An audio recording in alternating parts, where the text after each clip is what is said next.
Hello, everyone, and welcome back to another episode of the Uncle Marv podcast. I am your host, Uncle Marv. And folks, I hope you're having a fantastic day. Not so great down here in South Florida. It is rainy, and doesn't really matter because I would have been stuck in the office anyway. I'm doing a server migration this weekend, so all day long I will be transferring user profiles from one server to another for a client. And I hope that they are very happy that this will be done for them by Monday. So, folks, we are back. I have a great guest for you today coming up in just a few minutes. If you are looking at the pictures, scrolling over here, you will notice in the picture a very tall gentleman by the name of Dave Becker from Satellite High School days. He is great. I do want to give a couple of quick announcements. For some of you that were listening to a show a couple of weeks back, and you saw me have a little brain fart about remembering who I went to prom with. Of course, multiple proms, but my junior prom, I mixed up the name. I actually said the sister of the person that I went to prom with, and I went and got that corrected, folks, all squared away. She's all good. But Wendy Sabayan is going to be an upcoming guest on the show, so keep checking out unclemarv.com to see what date that is, and you can see her, and we'll talk about what she's been doing and how much of an idiot I was during prom. I have, let's see, Becky Beal Brunette is going to be an upcoming guest here soon. And for those of you that are trying to keep track of my schedule, I don't really like to let people know where I'm going because I don't need you guys hounding me, but I will be traveling to the Tampa, St. Pete area next weekend. I have two projects that I've got to do in Lakeland and Tampa, and then I have a good tech buddy that I'm going to visit Saturday afternoon. He also has a tech podcast. I have a tech podcast, so we are going to be simulcasting tech podcasts together. So I'm not sure how much time I will have, but if you are in the Tampa, Clearwater, St. Pete, Lakeland area, let me know, and maybe we can grab a cup of coffee or something. All right, so let us go ahead and bring in our guest today, and let's get this gentleman on here. Here he is, my good friend who hasn't spoken to me in 36 years, Mr. Dave Becker. Dave, how are you? We are so close, Marvin, that we don't need to speak, man. That is true. Right back at it. Just like yesterday, right? Right. Just like sitting in math class and figuring out those algorithms and triple integrals. That's right. That's right. That's exactly right. So you did take enough calculus to get to triple integrals. Very impressive. Yes, I did. Very good. We weren't doing that at Satellite High School. That's for sure. And just to be clear, I've had no use for triple integrals since. Well, you're in the wrong profession. Come on. Everyone else is doing it, Marvin.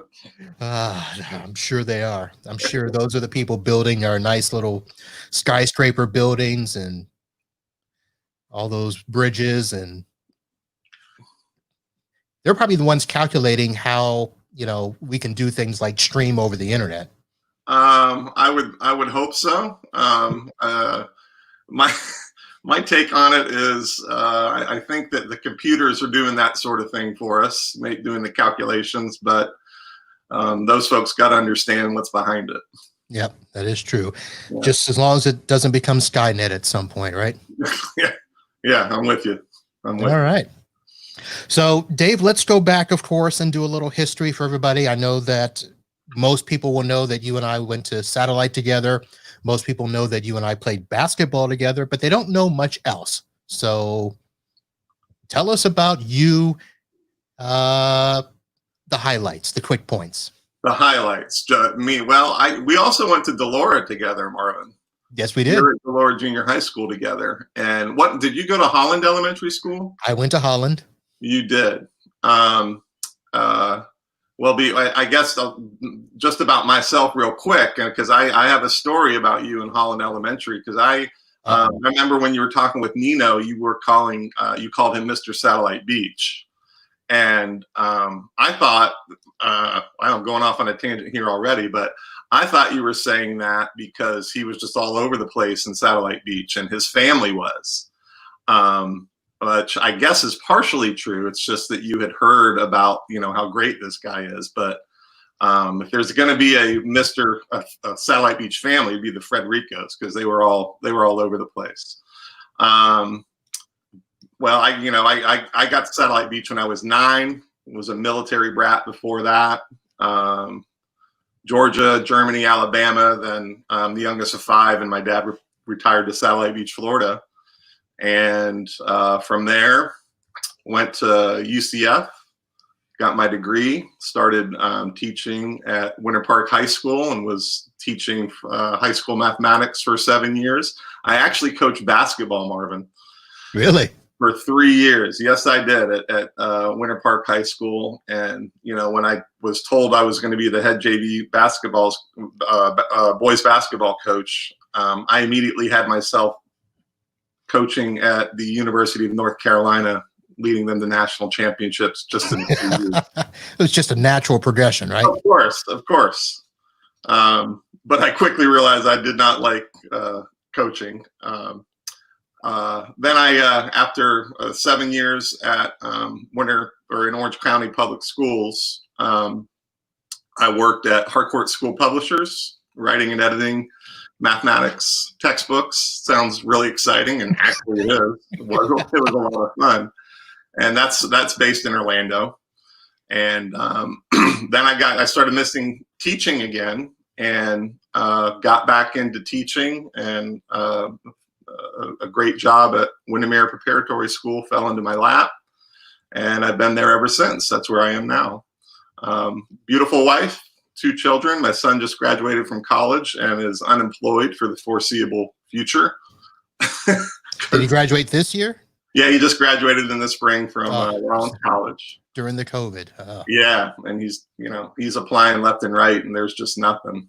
And my daughter will be a junior at Windermere Prep this upcoming school. So okay, there we go. Coming up on a 30-year wedding anniversary in just a couple of weeks. So how about that? Congratulations to that. I know. Wow. So I wake up, I'm like, you're still here? Oh my God. So did your son follow in your footsteps, and is he doing academic stuff? Is he going into math? He got a degree in physics. Oh, so pretty close. And he also graduated from Windermere Prep, and his senior year, I was his math teacher. Oh, he must have loved that. Yeah. It was fine. We did just fine. Okay. Yeah. So it was a good time.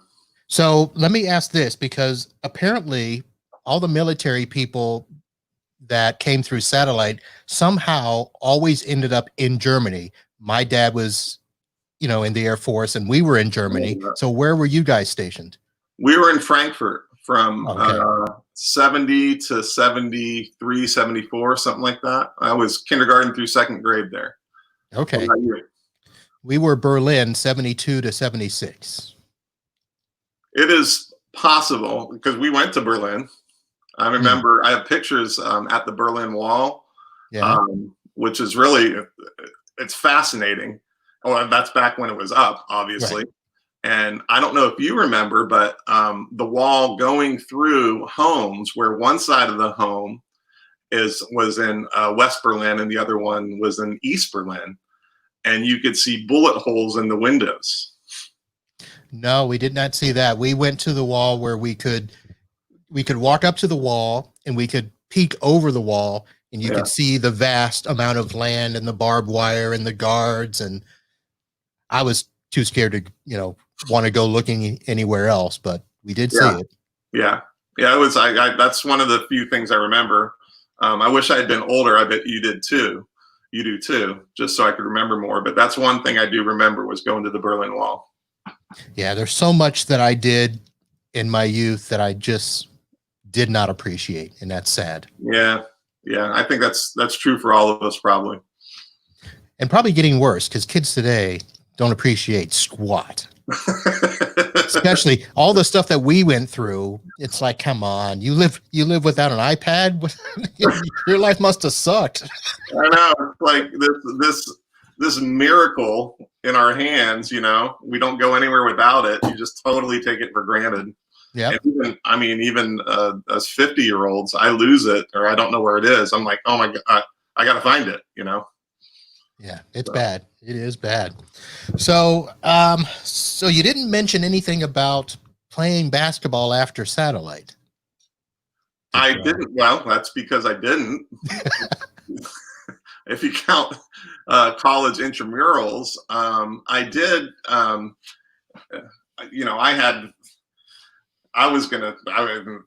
Before I was going to coach at North Carolina, I was going to star at North Carolina or wherever. That's where I was headed. Even going into my senior year, I thought I was going to play college basketball. I had, a very high hopes for myself. But I do remember after a game, I had a decent game, and the coach from BCC, Brevard Community College, he came into the locker room after and talked to me, and he gave me this, yeah, we really want a local kid, and you're our guy, and we can see you playing here, blah blah blah blah blah blah blah. And I was all excited. Never heard from him again. Never heard from him again. So no, there was no playing after high school. Wow. So I kind of got the hint around 11th grade that, the last year you were there, that was probably going to be it for me. I still was not growing more than 5'9". I believe I was still 135, 140 pounds. Yeah. And I could touch the rim, but I couldn't quite dunk, although I did get a dunk in senior year. So I was able to do that, but I just knew it wasn't going to happen. And actually, he's not here to defend himself, but Coach Skellett upset me because after I think the first or second game, when he realized we weren't going to be very good, he basically sat myself and Nino and Goose. He sat us all. We were seniors because we had some pretty promising sophomores and juniors, and he started playing those guys. And I was like, I'm not going to sit the bench. I did not come all this way to sit the bench my senior year, so I quit.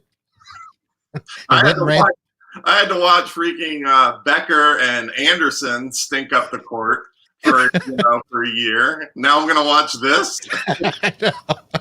Oh, man. So it was interesting, but I did play. I played intramurals down at Palm Beach Atlantic, and I did camps when I would go on.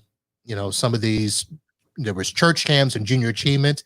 And I remember being at Greenville College in South Carolina, and we were doing some sort of basketball sports camp, and we were playing, and we got to the point where we were doing the championship game. And in the middle of the game, I went up and that was one of those where I almost, brought the house down with a rebound dunk. And I remember a lady on the other side of the gym started screaming, "Who was that? Get that kid on our team and give him a scholarship," and all this stuff. And it was the ladies basketball coach at that college. Nice. And she literally came over to me and was trying to talk to me. And then of course, then nothing. Nothing. Yeah. Similar experiences. Do you remember? I was thinking about this leading up to our interview today, or your show today. There was one practice where you went flying, out of bounds behind the basket, and you hit they had a metal garage door for a storage area. Busted my ear, yes. And it clipped your ear. Yep. Bad. I'm pretty sure you had to leave practice. And I don't remember that clearly. But what I do remember clearly is the next week or so, you had a big old giant I had the Spock ear on your ear, this big giant white patch. And Verban Catchings would not leave you alone about it. He would just look at you and start cracking up, like for the entire rest of the year, even after the season was over. He was on you about your ear, and I think you had a little cut. You probably still have a scar. I actually still have it. Yeah, I still have that scar. I had, I don't know, it was like maybe 4 or 5 stitches that I had to get on that ear. Yeah. That was the memory is from Verban just killing you every chance. No, and I so wanted to punch him for that. It's like, dude, I hustle. I sacrifice for this team. What did you do? That's right. That's exactly right. That's exactly right. Oh, and before I forget, the whole Mr. Satellite Beach, you weren't exactly Mr. Holland Elementary, but you were, because I didn't say that. But I had heard about you from Marina Taylor. Oh. Do you remember Rena? Yes, I do. Yeah, okay.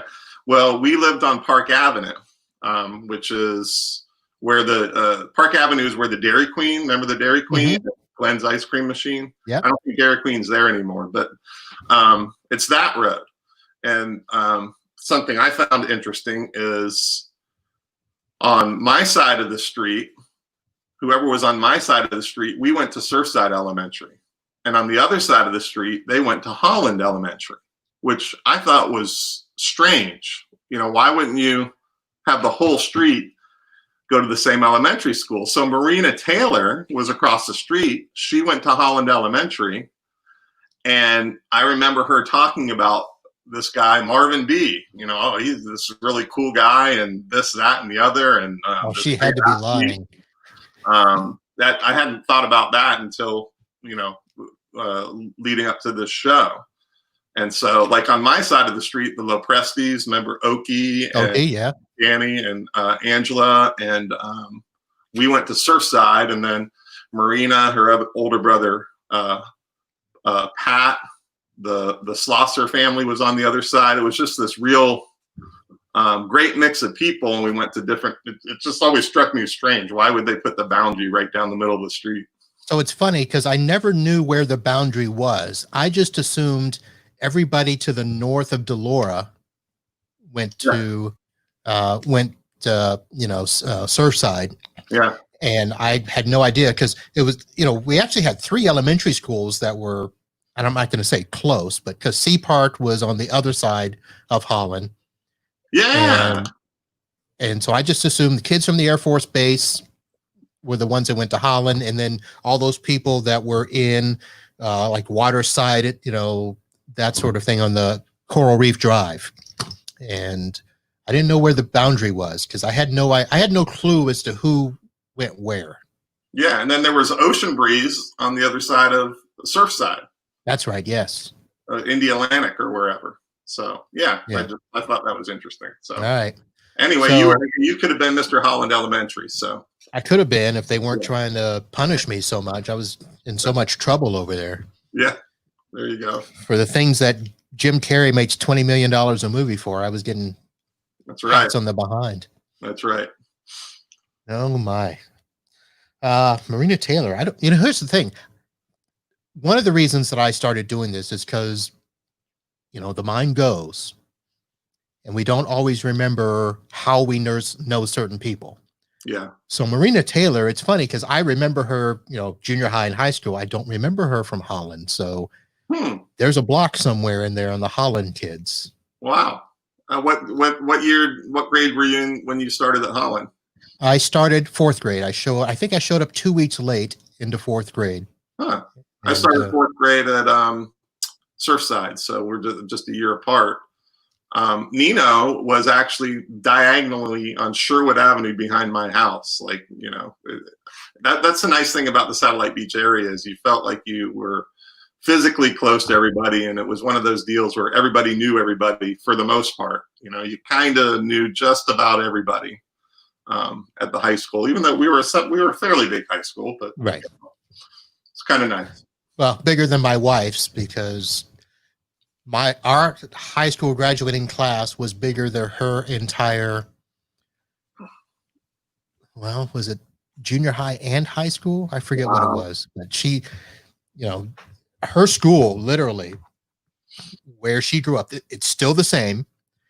They did do some additions, but literally, the loop that goes for Delora and Satellite? Mm-hmm. Well, think about half of that loop, and elementary, junior high, high school is literally on the loop going into her town. Wow. So that in was the current school, when I started 12 years ago, there were 80 something students in the high school.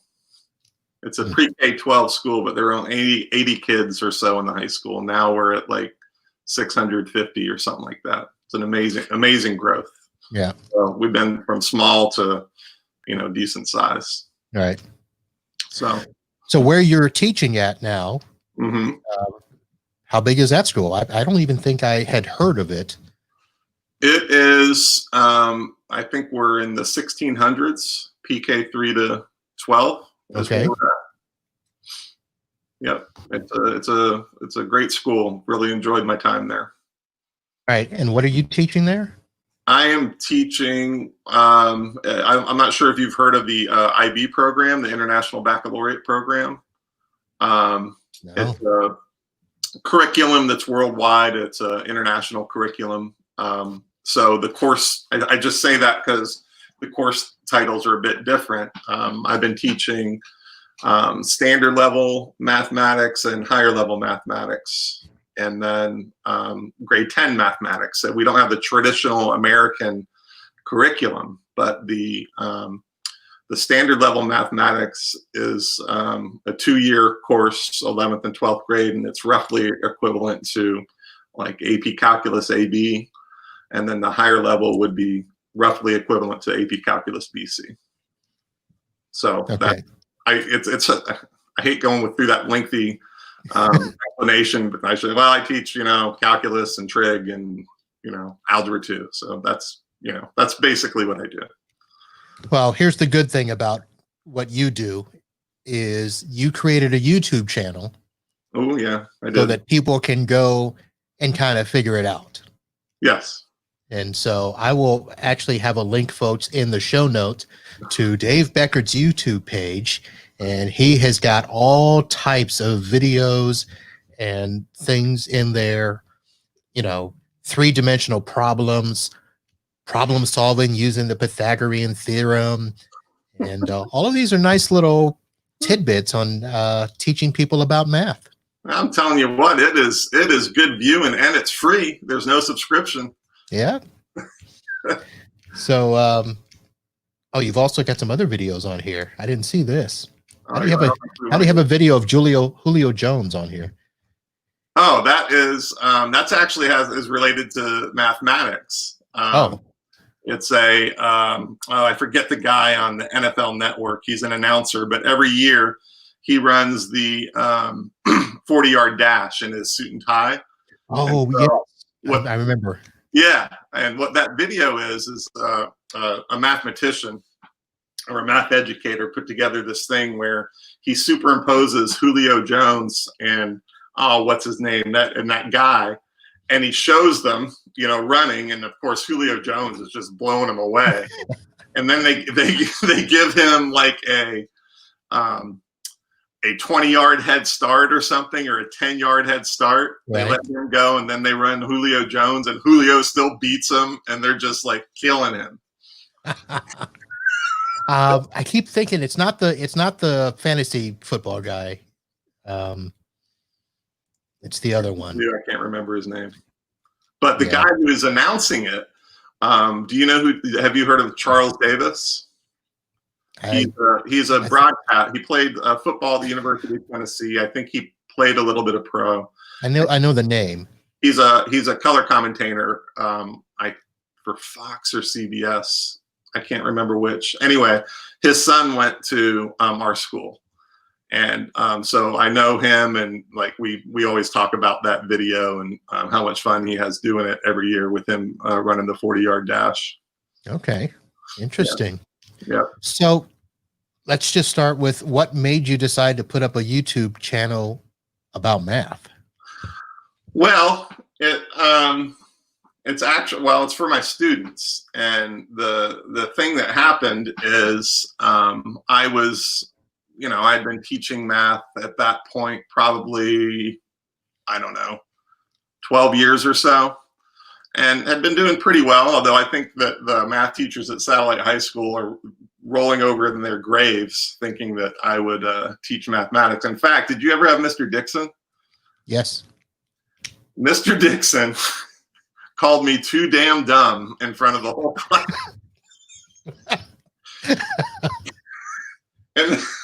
And the thing about it is I deserved it, because it was, oh my gosh, if my students get a hold of this, but we had a policy where if you had a B at the end of the semester or whatever, you didn't have to take the final exam. And I was like, I don't know, I sort of just coasted the last part of my senior year like an idiot.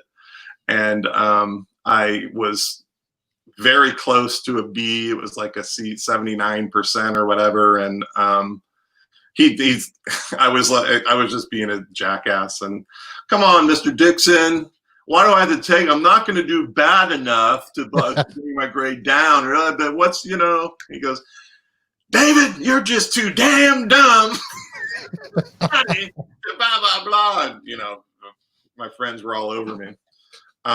Anyway, I digress. That's an indelible memory, being called too damn dumb in front of the whole class. But it was true. Yeah, I remember those classes. I remember, was it Thweet, Mr. Thweet? Mr. Thweet, yes. Oh, he made me feel dumb. Those classes, he would just, he would pick on me and look at me and stare at me as if, are you not getting this? I'd be like, no. No, actually, no, I'm not. Well, now I'm Mr. Thweet, I suppose, and Mr. Dixon rolled up to one. But all right. I made the video because I was teaching pretty much by just the lecture. You sit and you listen to the guy for most of the class, and maybe have time to do homework problems. And I think kids enjoyed my class. I think they did, but there was just something. I don't know. I just felt like I could be doing better, and helping my kids retain information more and enjoy the class more, participate more, that sort of thing. And so I happened to be watching 60 Minutes, and I saw a show on Khan Academy, which I think lots of folks are familiar with, free courses and teachings and whatnot. Yeah. And he made videos.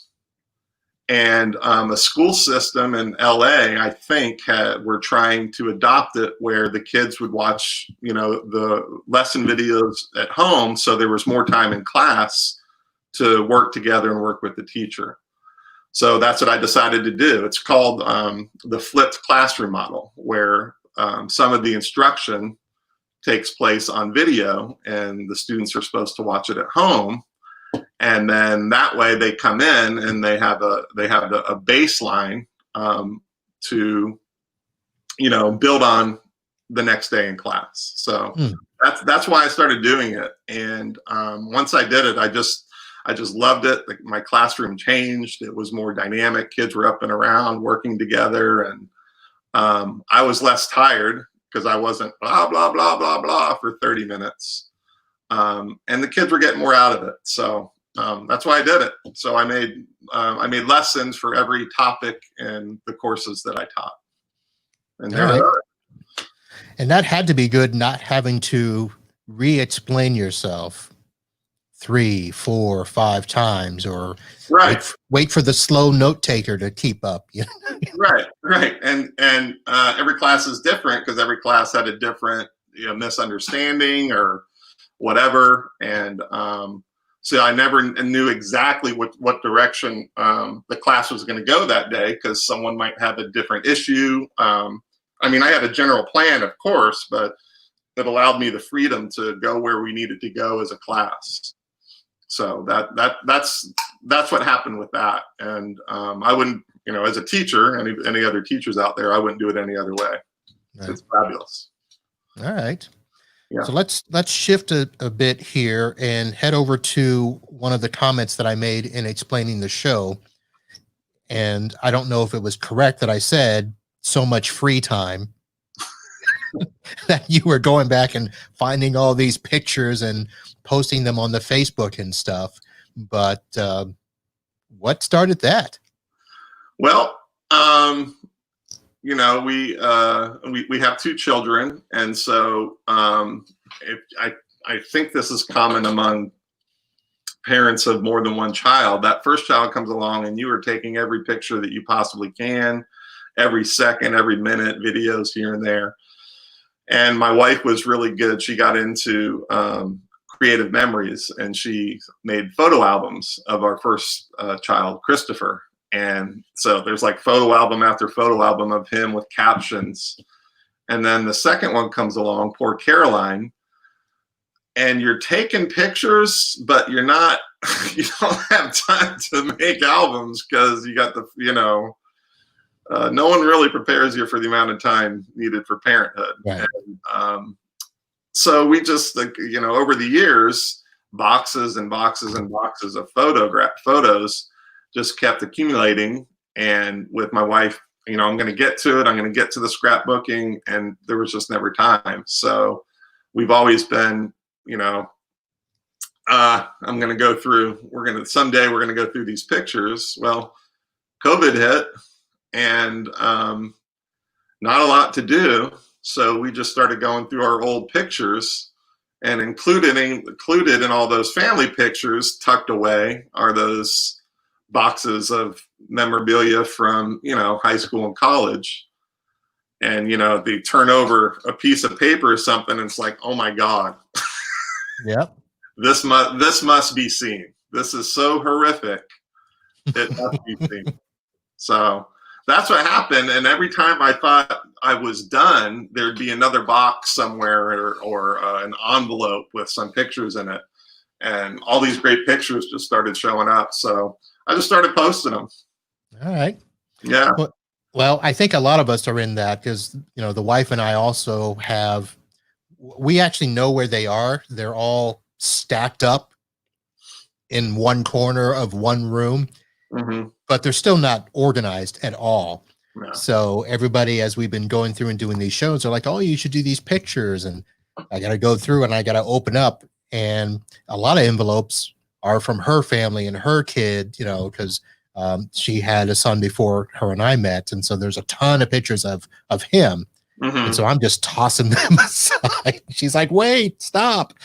Oh, It's like, that's my baby. I'm like, your baby's 36 years old. Come on. I was tossing away too. What we were doing though, actually, is we weren't just going through them. We were scanning them. And digitized. So now they're all digitized. And we have one of those digital photo frames where pictures just appear Rotate, every 15 seconds. Actually, we have two of them because that's a long story, but we have two now. So right now we have all those pictures just, every 15 seconds or so, a new picture fades in. So it's kind of cool. Otherwise, we're all going to leave this earth at some point, and then our children are going to have this big giant thing of pictures. What do they do with those? Yeah. So So let me ask this question, because I've talked with the wife a couple of times about getting one of those digital frames. And she's always shot me down. So who came up with the idea in your household, and how was it presented to the others? Well, it really, it wasn't from our household actually, because what we did is we got it as a gift for my mother, because my sister, my father used to have, remember the slides, the carousel slides? Oh yeah. My dad loved that, and he had tons of carousels, and it used to be great entertainment. We would sit and there wasn't the phones and the Netflix and whatever, and once a year maybe we'd get up and he'd show all the slides, and it was a lot of fun. So my sister sent. Now those were slides, so you can't scan those. Right. She sent them off somewhere, and they digitized them. And so then we bought my mother a digital photo frame and put all of those in there, and that was really great for her. And my mother passed away, and somehow our family ended up with that digital photo frame, and so that's what started it. And then someone gave another one to us as a gift, not knowing we already had one. But it's actually great to have two, because there's so many pictures. Right. It's really great, because you never know what you're going to see. You're not like sitting there staring at it, but if you're in the room and something pops up, it's a nice memory or whatever. Right. Because I want one, and I was thinking of like a little 8x10 you could stick on the shelf. Yeah. Because, we've got, you have to buy shelving for pictures. Right. You got a whole stack wall full of pictures, and it's all these frames. And I'm like, you know what? We don't need all that space for those pictures. Just get one of those things and have all the pictures rotate. No. I'm telling you, we love it. We love it, because you're going to get to a stage where it's like, what are we going to do with? You're going to have too many picture frames. Like there's just too much to put up. So we love it. We really enjoy it. Or you get to the point where the wife buys picture frames and they sit in the closet because we haven't found the right picture to go in the frames. I got like 100 frames that I'm like, dear, let's just sell these. If they're not up by now, 10 years later. Marvin, that was part of the project is, well, you can't sell picture frames because everybody's got 20 in their closet. So we donated, I don't know, a whole bunch of empty picture frames. Same exact problem. Same thing. Right. So yeah, so that's been a lot of fun. That's been some pretty good reaction, and then some chains of making fun of people started happening. And I don't know if you saw the one of I don't know why I have a clipping of Neil Monahan losing a wrestling match. But I did see that, and I'm like, wait a minute. I posted that one, and then Kathy Kushai, she commented, "Wow, Dave, that's kind of harsh." And I felt bad, and I forgot, and so I messaged Kathy, "Oh man, maybe I shouldn't have posted it." She's like, "Oh my gosh, I'm just kidding." And I messaged Neil, "I'm sorry, I didn't mean to embarrass you." He's like, "Oh, what's the matter with you? It's hilarious," that sort of thing. So, well, yeah, that was a good one though. I like that. Yeah, I've seen some of those. You and I also have something in common. Do you remember? I'm sorry. Go ahead. No, go ahead. I was just scrolling, but you tell your story or ask me. Oh, okay. We have something else in common besides Delora Junior High, Satellite High, basketball. This isn't what I was thinking of. We were in student council together in junior high with Mr. Purley. Do you remember that? I remember student government. I remember Mr. Purley. Okay. But we have another sort of important life event. Life is something pretty much, everybody goes through. We all do it. Okay. You're scaring me now. I know. I'm trying to give you it's the teacher in me. We both had the same first employer, I think, sir. Same first employer. Well, okay, let's go back because like paycheck employer. Well, that may not be true because my first job was a paper boy. Oh no, okay, then that's Did you?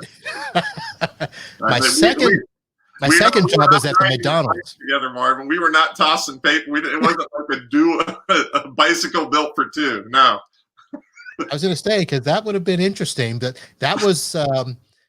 USA Today, when they first started, and they were an afternoon newspaper. Wow. I didn't even know it existed in the 80s. I would go back home in the afternoons. They would dump off the papers at my house, and I would ride around my neighborhood delivering the afternoon USA Today. Wow. Did you have one of those big giant baskets? like the Florida Today paper boys. You remember Pat Taylor? Not Pat Taylor. Pat Varney. Yeah, Pat Varney. Okay. Him and his brother, I think Keith is his older brother's name. I think they were paper boys, and he had a bike with a basket the size of a desk that they would ride around on. I did not want. I thought that was nerdy, so I didn't want the basket on the bike. I got a big like duffel bag, and that I could carry, and I ended up having to have two at one point, and it got to be too much. Oh, a duffel bag. So you thought a duffel bag wasn't nerdy, but okay. Well, because if I went to ride the bike somewhere else, I could leave the duffel bag. I wouldn't have the basket on the bike. The Varneys had that issue. You're correct. The Varney boys had that issue. So no, we go ahead. So are you trying to think that was it McDonald's as the first job? Yes, we were at McDonald's. Maybe you started your junior year, and I was finishing my stellar career at McDonald's. But I do remember working with you at McDonald's. There were, I think Liz Rachuso worked there.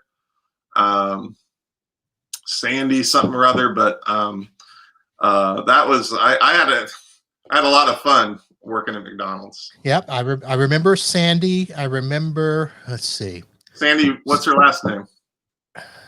You know, part of me wants to say Wells, but I think that was a different Sandy. Yeah, I don't know. I remember. I think Sanchez, not Lori Sanchez. Who else worked there? And of course, the girl I went to my junior prom with, Wendy Sabayan, worked there. Wendy. That's how I met her. Yeah, those were some times. I remember having, remember making the Big Macs and the filet of fish, the special sauce and the tartar sauce came in those. It was like those coffee guns. Remember that? Yeah. And they were tubes of the special sauce, and they would launch like if you didn't like you could use them as guns, and we would have Big Mac sauce and tartar sauce fights back there. Yeah, we got in a lot of trouble with that. Yeah.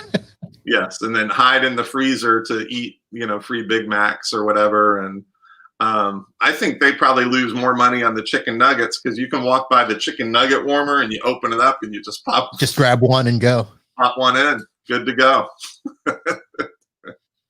That was that was one of those jobs. Was quite amazing that we as high school kids had as much power as we did. I know. I remember that my group of friends from my class, like Scott Anderson and Bill Lenz and Tim Newman, Jeff Ettrick, Andy Knoll, probably some others. They were actually banned from McDonald's because they would after I started working there, because they would come in raising holy hell, yelling at me, we want a Becker burger, like just and it got to the point where they would walk in the door, the manager would be back in the office, and she would just come right up front and go, out. Out. They weren't even allowed to make an order or anything. Wow. You probably can't imagine them behaving badly like that, but yeah, that was some. Well, here's the thing. That was, first of all, like the place to go. It was the only place to go. I mean, so it was, I remember, this is going to sound horrible, but I didn't play football my junior year because I thought I needed to get a job, make some money, because I couldn't afford, all the stuff that, everybody else was getting. And, Friday nights were just the worst, trying to prepare for that rush and throwing down the amount of food we had to throw down in the back to get those orders out. Yeah. And your friends are out there and you're burgers. You're screaming, yeah. Dude, you suck. Yeah. Don't spit on my burger. Yeah. And then the things did you ever graduate to work in counter or drive through? Oh yeah, I did. I got, drive through and counter. It was awesome. I even got to run the front line. Nice. Wow. That's big time. Looking back, that I remember a manager talking to me saying, you should go to the School of Hamburgerology, which was a real, I thought she was kidding, but is a real thing. Yeah. I'm pretty darn sure I'd be making more money owning McDonald's franchises than I don't know. Things have kind of changed, but I remember, yeah. So did you ever get to the point where you went to the other stores? No, I wasn't that good, Marvin. That's for the elite, my friend. Okay, because I remember we would swap staff. Because whenever that store in O'Galley, is that legal? Never mind. That's another thing. It's a whole other story. So for some reason, O'Galley couldn't keep staff. Yeah. And so we would have to go over, or I don't know how many of us went, but we go over to the O'Galley store and run their store. Oh my gosh. Wow.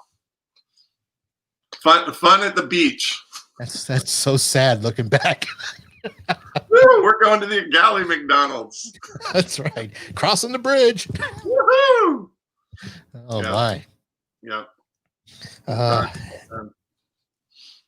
Trying to think of the manager's name. Are you? It was the lady with the black hair. She didn't do the. Did she do the ponytail? Her name was Anne. And she was. She didn't take any crap, and but I liked her. Like, she was tough, but she didn't take any crap. So yeah, but she was fair too. Yes. Yeah. Which is all that we ever asked. I mean, that was a big thing growing up back then. Teachers, employers, adults, they were tough, but they were fair. Yeah, that's still true in teaching. And I look back at teachers that I really liked. It's the ones that it's not the ones that let you goof off and do whatever. It was the ones that were tough but fair, and not jerks about it. And you look around, at least in my career, those are the teachers that have been the most successful. They're not they're on the kid's side, but they're not going to let them push them too far. They're going to hold them accountable. So I think that still holds true. Yeah, I think it does.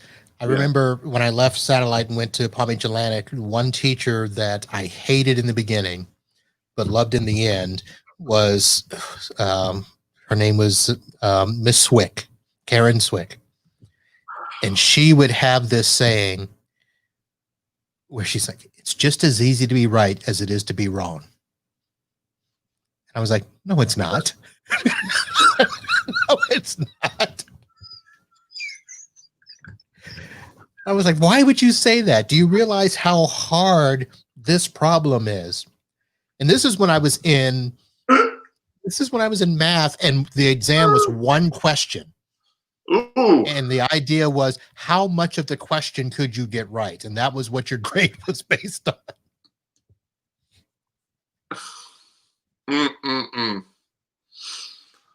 It's it's just, you don't know what you're talking about.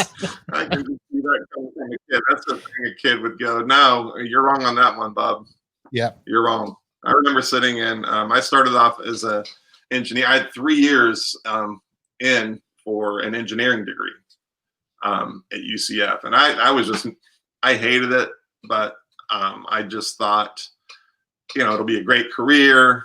You'll make, pretty much assured of a good income, that sort of thing. And I was just trying to push through, and but I was miserable. Year 3, I was just miserable. And I remember sitting in thermodynamics, thermodynamics test, and it was like a 2-hour test, and there were 3 questions. And I got the test, and I looked at the first one. I'm like, nope. Second one, nope. Third one, nothing. And next to me was a good friend of mine, Tina Barr, and she was like 4.0, really great friend, great woman. In fact, she went on, I think was the second in command. I don't know, but she was high up for the Atlanta Olympics. She was an industrial engineer, so figuring out the transportation of, I don't know if it was just the athletes or everybody. around Atlanta for the 96 Olympics. Hmm. So this is who I'm sitting next to, Marvin. Okay. Right. And I look at her and she's like, just like left and right. And I sat there for the entire test because I was too embarrassed to get up and walk out. And at the end of the test, I didn't turn in at the end of the period. I put my test in my backpack and I walked to the registrar's office, and that was the end of engineering.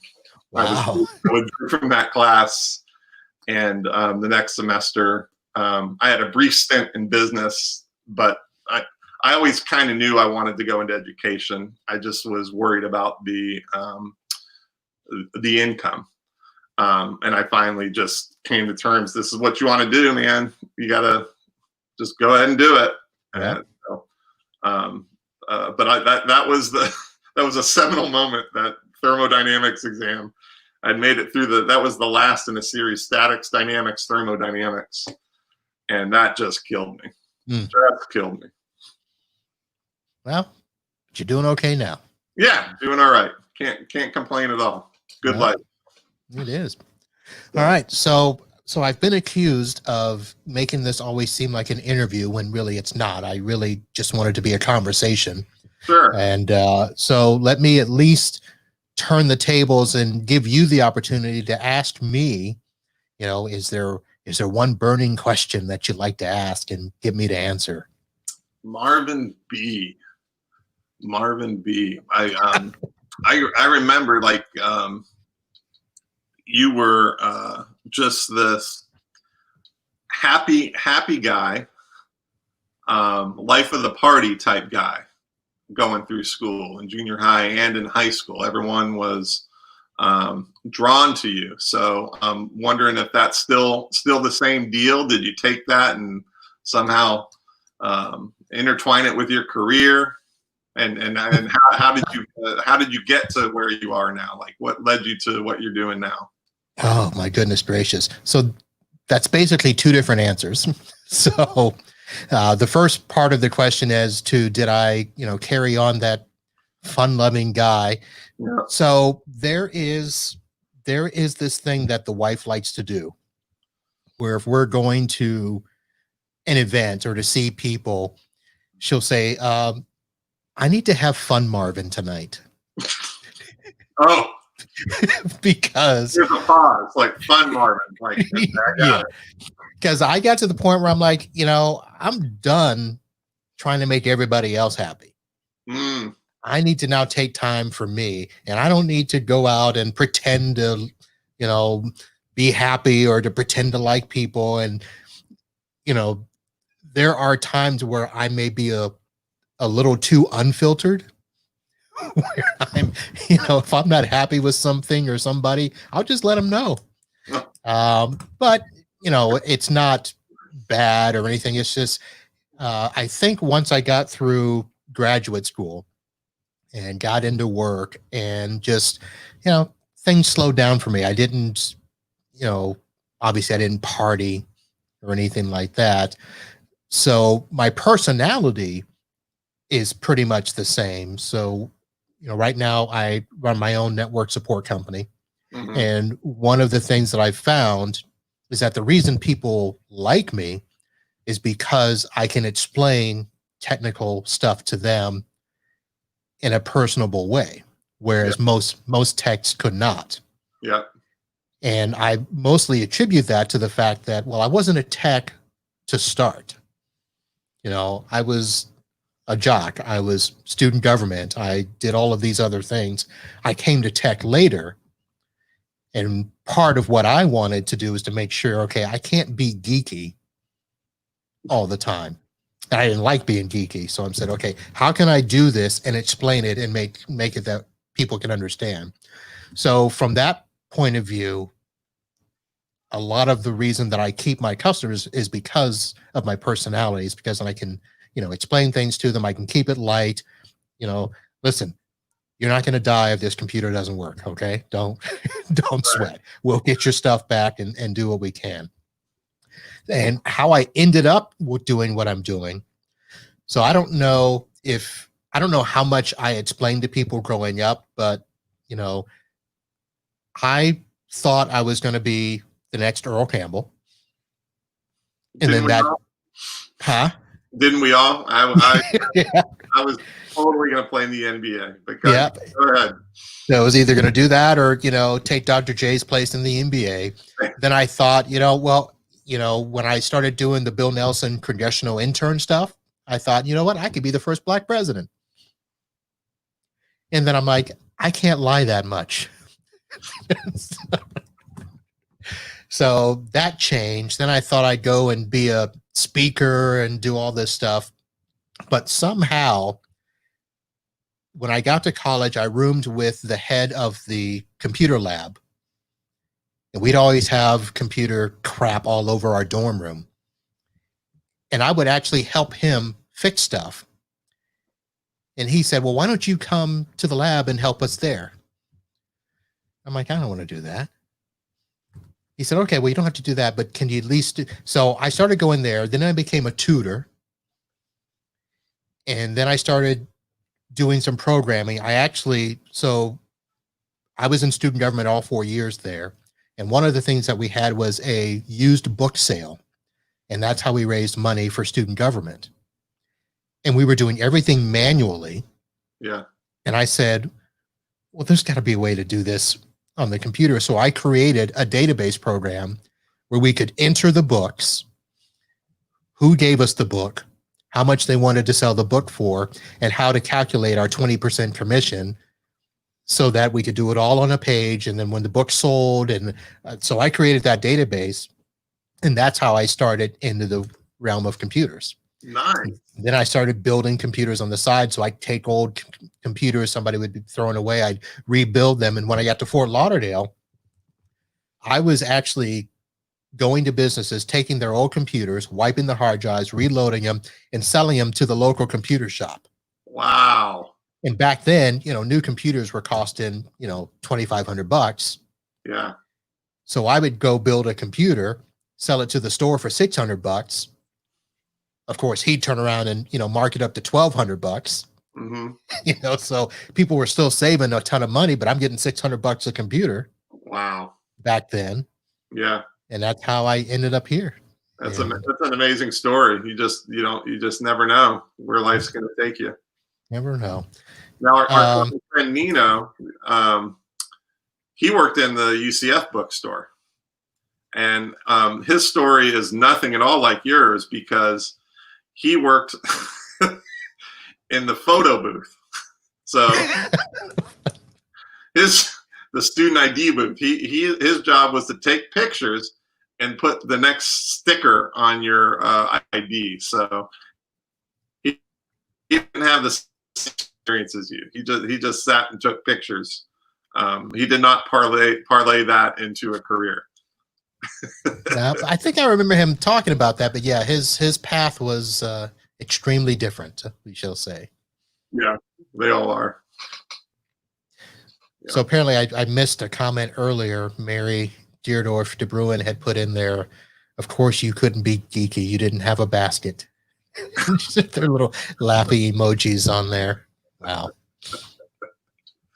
Yeah, people, that's the one thing about being a mathematics teacher. They automatically, they call me a geek, like a math geek. And I'm like, I don't think I'm that guy. I mean, and I was not the best math student. I mean, I was okay, but I just kind of did the minimum not to get in trouble, and people, you're in a certain field, they think you're a geek. And I'm like, I don't think I am, but maybe I am, who knows? So outside of the couple of math classes, like I don't remember being in class with you, and you were a year ahead of me. Yeah. I don't remember you being a geek then either.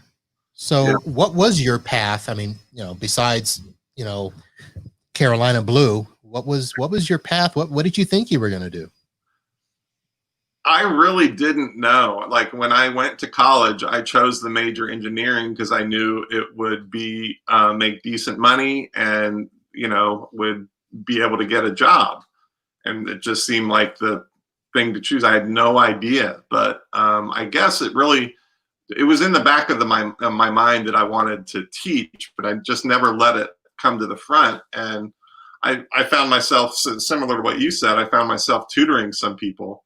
I remember one friend of mine, after I was done tutoring her, she said, I never understood this, but you really explain it well. And that kind of, in my mind, it kind of started rolling. And then, I don't know, did you know Jimmy Strela, or Jeff Strela was in my grade, and his cousin Jimmy was 4 years ahead of us. But anyway, he was at UCF, and I had known Jimmy, and he was an engineer and went to math education, and I was friends with him in college. And he also was like, look, don't look back.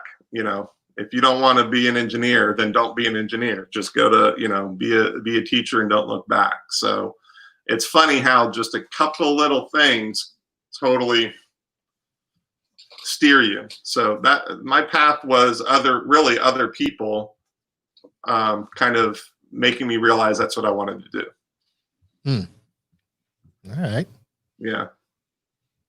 And I'm not even sure that I wanted to be a math teacher. I just, that was the natural thing, because I had, taken all the math, all kinds of math courses as an engineer, all through the calculus sequence and beyond. And so that was just the natural thing.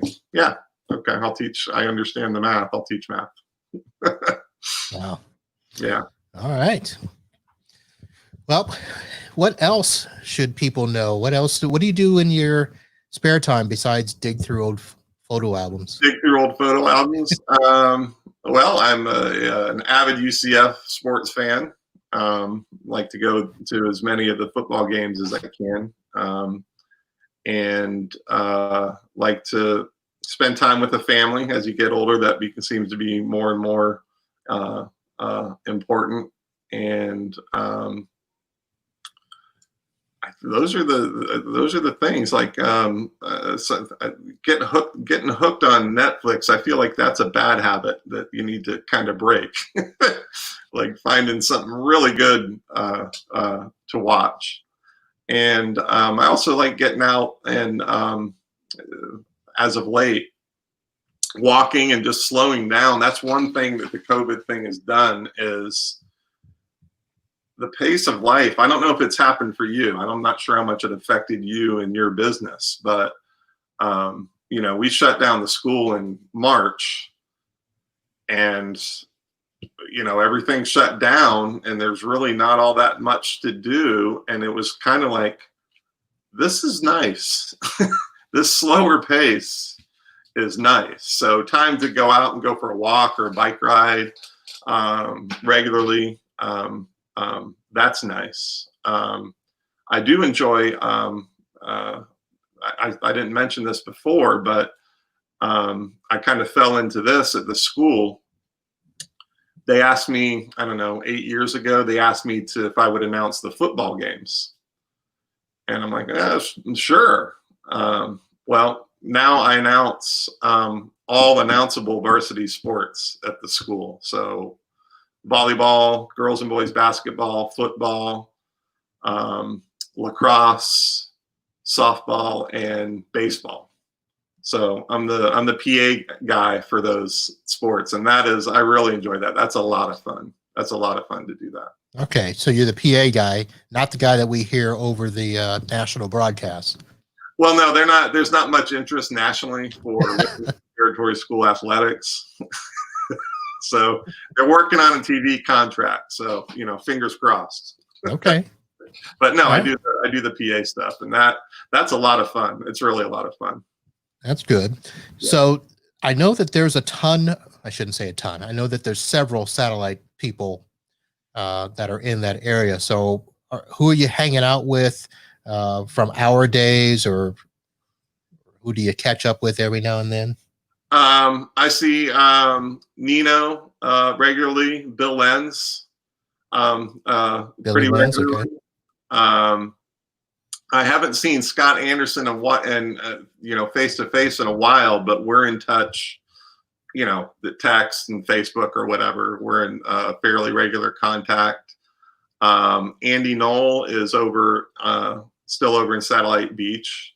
And Oki is still in Satellite Beach, or the Satellite Beach area. I don't know if he's got a beautiful home right as you're heading east over the Pioneer Causeway. He's got a beautiful home right on. I never know which river is whichever river is closest to the Atlantic. Where it splits off. Yeah. So yeah, Banana or Indian. I think Banana is close to the beach and the Indians inside. Okay. That's how I would remember him. So those guys. Tim Newman is over in Newport Richey, north of Tampa, and so Shaolin Shah. That group I'm in fairly regular contact with. Either meet up at a football game or just text messages or whatever. So that's it's been real nice to be able to stay in touch with all those folks. That's good. I think most of the is over here, regular contact with her. So who was? I'm sorry, I was talking over you. Joan Green. I'm saying Baginski for the old time. Everybody knows she's Joan Green. Sorry about that, Joan. So yeah. I was saying that most of those names, I don't think I ever hung out with outside of sports. I think you were the only one that I knew like inside a classroom, because when we sit in alphabetical order, we were close to each other. I never thought of that. Never thought of that. Yep. So yep. I think like even Scott, like I knew, I don't know what was like, because you guys were all a year ahead of me. So I think it was kind of like, okay, you know what? Don't bother us. Leave us alone. That's weird, isn't it? It worked out like that. Like I was always friends with Nino in Satellite Beach. And we seemed to, like in the Little League Baseball, I think we're on one of the teams. But we became really close friends because of college. Right. So it's just that it's weird how that class thing works, but it would still, we'd still all see each other socially out at parties and whatnot. But, you just become close with your classmates. Well, you guys banned me from your parties. No. Because you don't remember. Oh, no. So I forget whose it was. It was, who was the guy that lived in Waterway Estates around the corner? It was on the canal. And I went to the party, and I remember I had stopped drinking. Well, let me rephrase that. I had never you cut out the last part.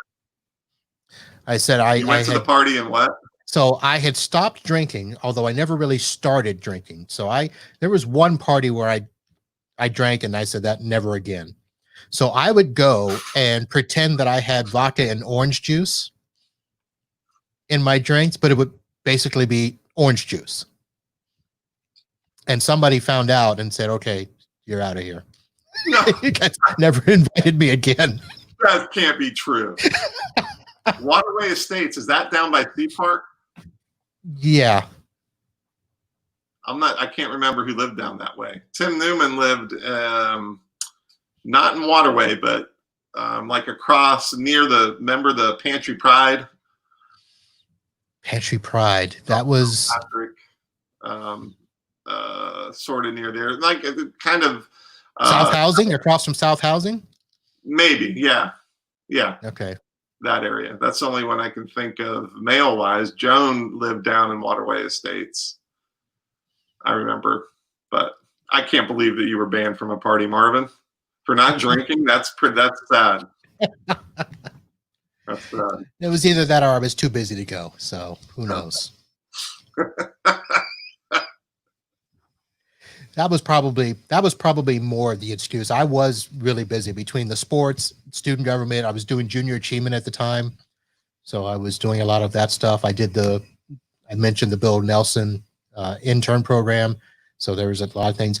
His program was the reason I believe that I wasn't senior class president, because I was in Washington the week I should have been campaigning, and I let Greg Kirby campaign on my behalf. Greg Kirby. Yes. I have not heard that name, and I know right when you said his name, I know exactly what he looks like, and I remember Greg. Haven't thought of him in 36 years for sure.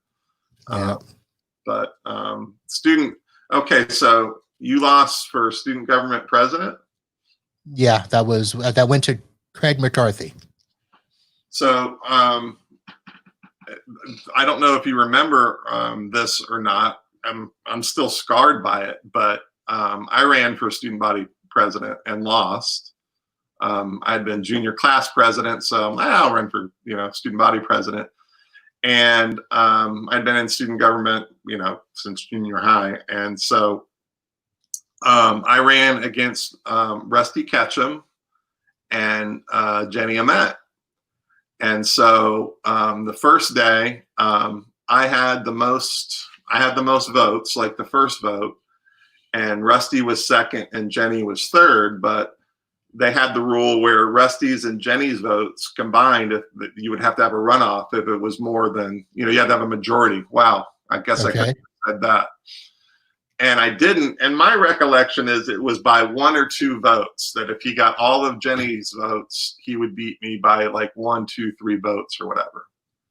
So I was like, I got this. And so get to school. The next day is the runoff. And I believe lunchtime was voting. And I'm walking out to lunch, and everybody is looking up in the sky, and there's this like,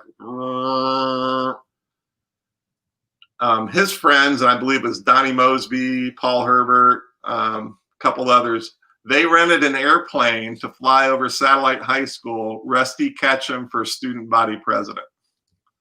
How do I not remember that? He won. He won.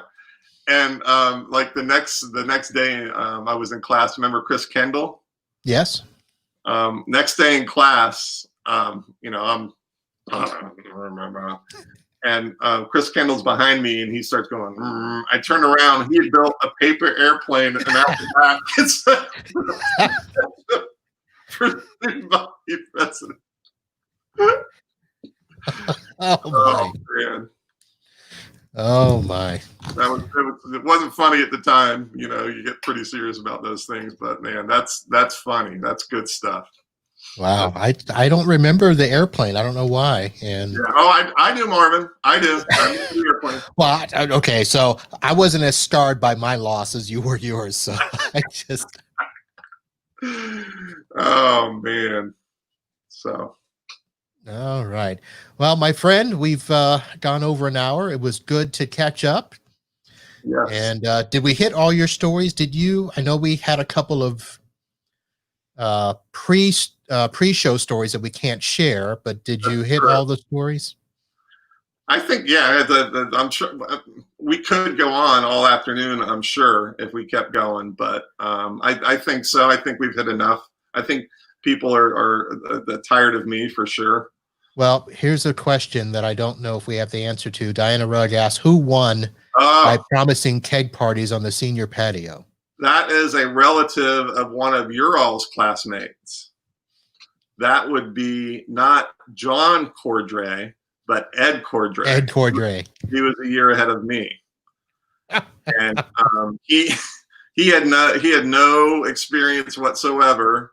And I don't know if he was serious or not, but I remember, people used to go pretty much all out, like really nice campaign poster boards, and they'd spend days and days making big old banners and stuff.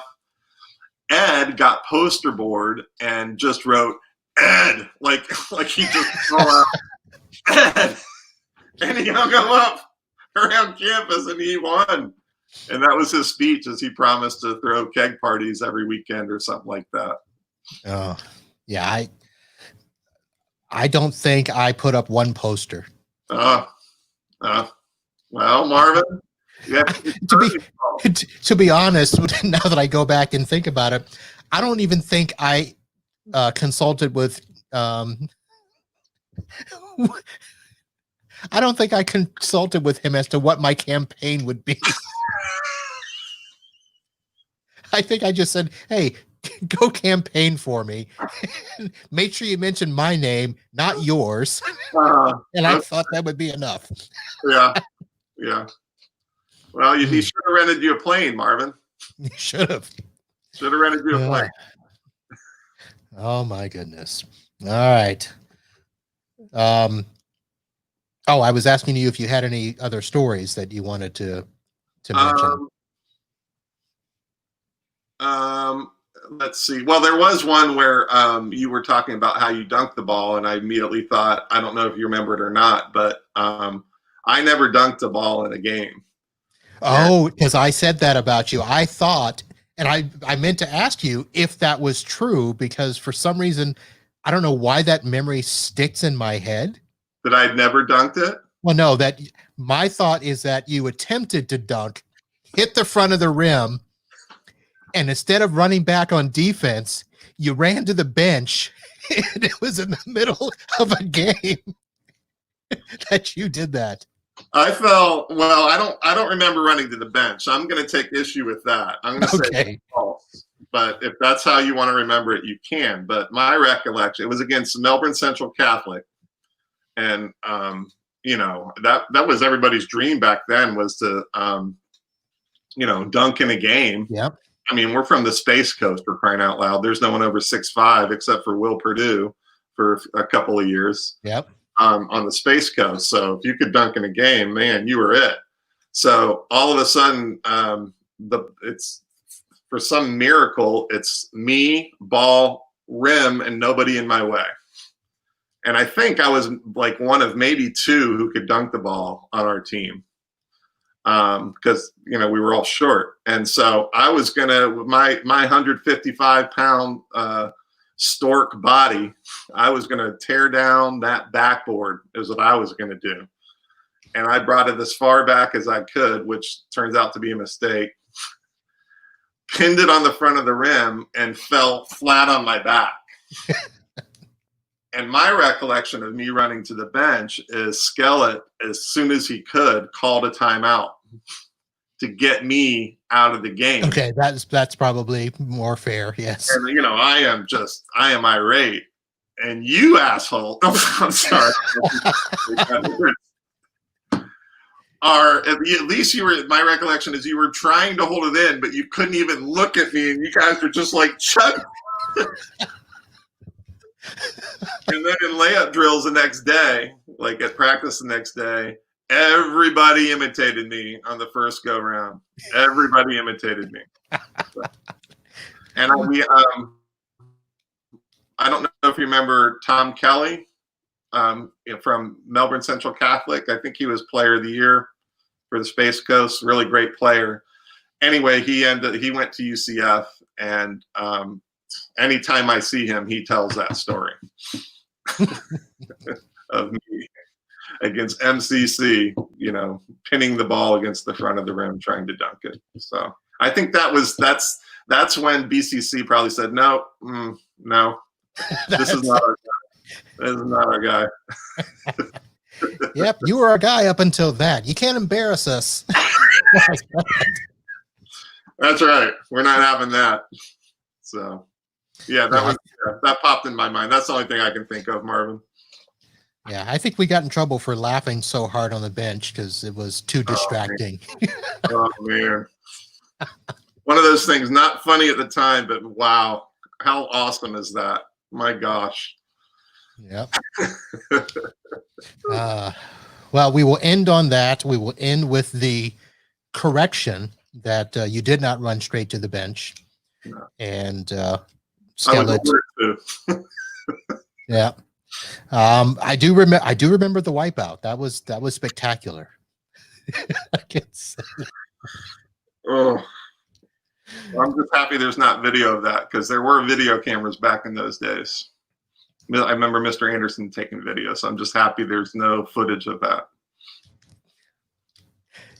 That would be something, because it'd be the footage where it would happen and the camera would probably fall to the ground because of laughter. Yeah. Yeah. All right, my friend. Well, I will let you go, and we will be in touch again sometime soon. I think there's talk of trying to get a group of folks together, and maybe we'll bring back the basketball team and do Oh my a gosh. simulcast. That would be hilarious. We can do that. Get some of the gentlemen on, and maybe I can talk to Scott, because I don't know, for some reason I have this image that Scott never liked me, and I don't even know why or how or anything, because I don't think we ever talked. I have no reason to believe that. We're good friends. I have no reason to believe that he didn't like you, Marvin. I'm sure he did. And now I'm only coming back if you get the goose. You got to get the goose. Get the goose? Yeah. All right. I will put that out. I don't think I know where he is. I don't either. Somebody does. Well, once we put the word out, somebody will find him, because apparently that's what everybody's good at. So yeah, if he's on the grid, we'll find him. So I think Mary Deerdorf has a good lead on where everybody is. So maybe she'll do that for us. Very good. You will do that. Well, Dave, again, thank you very much. I want to thank everybody that participated today, and thank you. And of course, boom, right on cue, Diana Rugg says Texas. Texas. That doesn't seem like a good fit, but I'll buy it. All right. So we will find the goose, and we will have a panel of people from Satellite. All right, Marvin, I really enjoyed it. Thanks so much for having me. Dave, thanks. And for those of you watching, thank you very much for participating. If you are somebody that is catching this after the fact and you want to be reminded the next time one of these goes live, just head over to unclemarv.com and look for the future podcast schedule. If you go to the YouTube page or to the Facebook page, you can subscribe or like the pages, and then you will get notified when these events come up. And then if you want to listen to them on the audio podcast, you can subscribe on your favorite podcatcher. We're both on Apple and Google Podcasts, along with Spotify, iHeart. So find the Uncle Marv podcast there, and you can catch everything after the fact. And that's going to do it for this episode. And I want to thank my good friend, Dave Becker. And until next time, holla.